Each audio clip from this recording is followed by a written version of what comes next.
Hi there, it's me, Brett Fish, and a fun fact is that white people in South Africa make up about 9% of the population.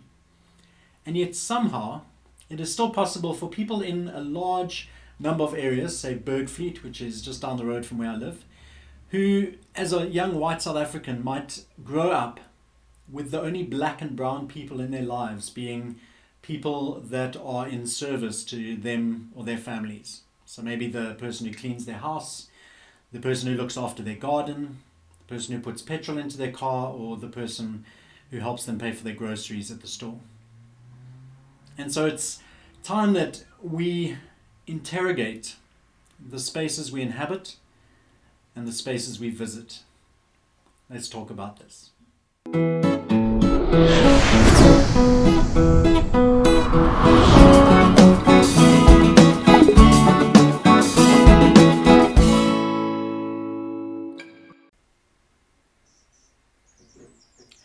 So with the Bergfleet example, if you've got a child growing up in a context where the only people of color that they come across are people that are in service of them or their families, then there's a whole lot of education going on and not a word needing to be said. In that context, you are very likely to develop superiority because people who look like that are always people that look after me, are always people that serve me, are always people that do my bidding.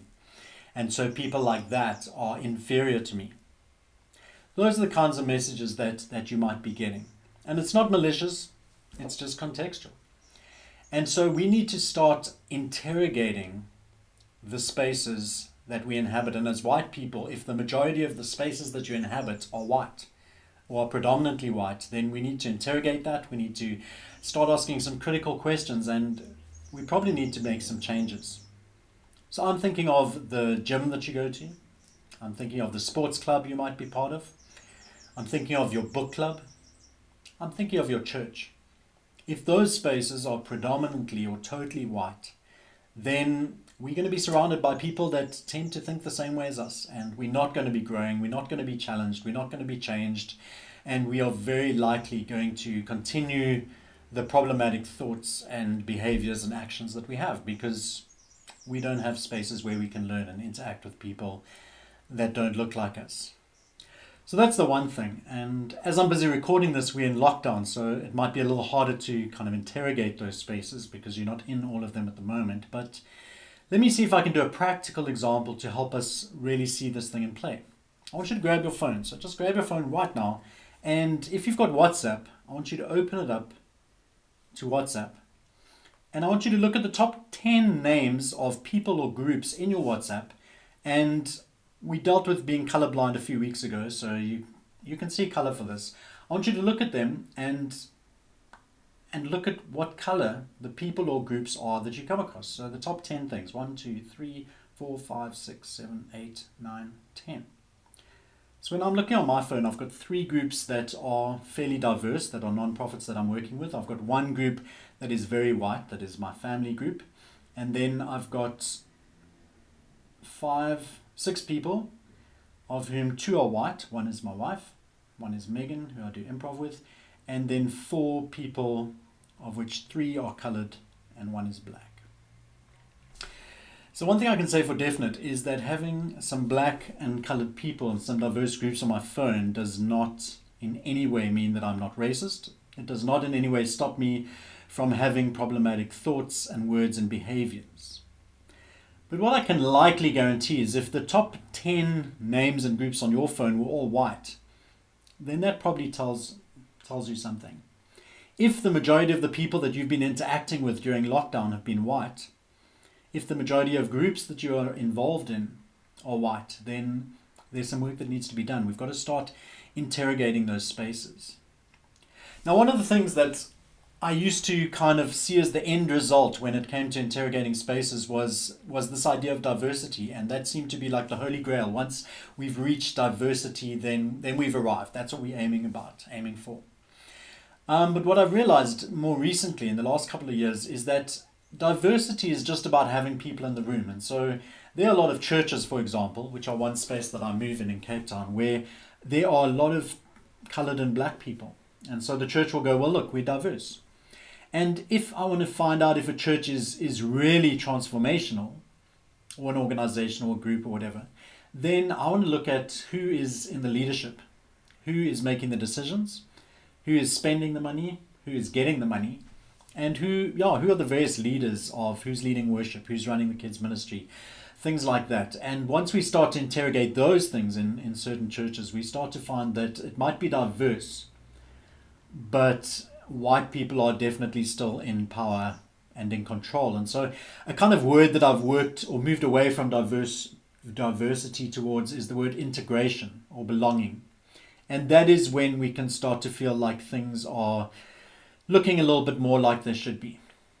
And a little bit later, we will speak about this notion of the idea of the better black. And so what often happens in groups is that we have one black person or one colored person that might be the token kind of person of color in the group to make the group feel more diverse. And that can often be very problematic for them and their experiences. And so that's something we'll look at later.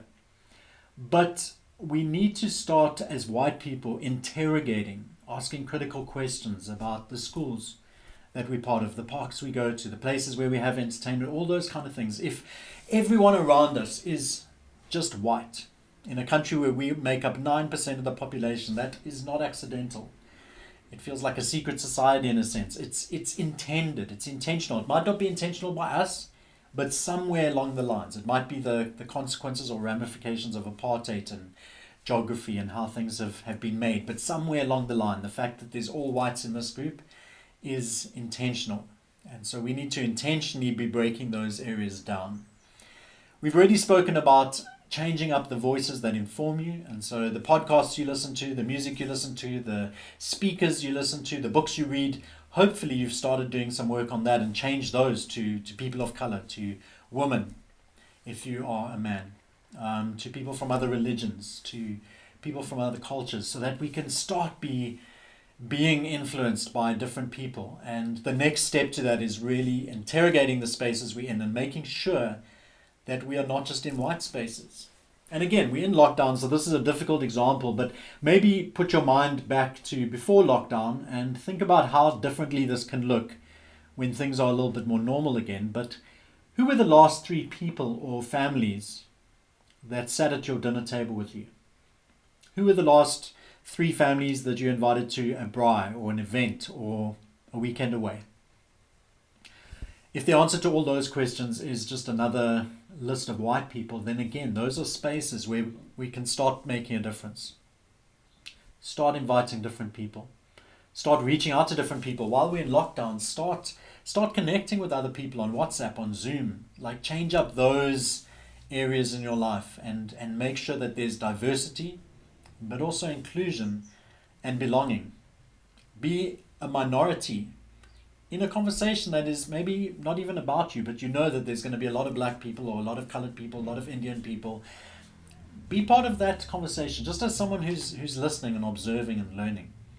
Make sure that you're welcome in the conversation first. But this is such a key one for me. Interrogating the white spaces that we're part of. And if we're serious about change and we start working on this one, then I believe that so much other stuff will follow. Thanks for hanging out with me. Thanks for doing the work. Let's keep going with it. There's a lot more to do, but hopefully this is a little bit of help along the way. Cheers.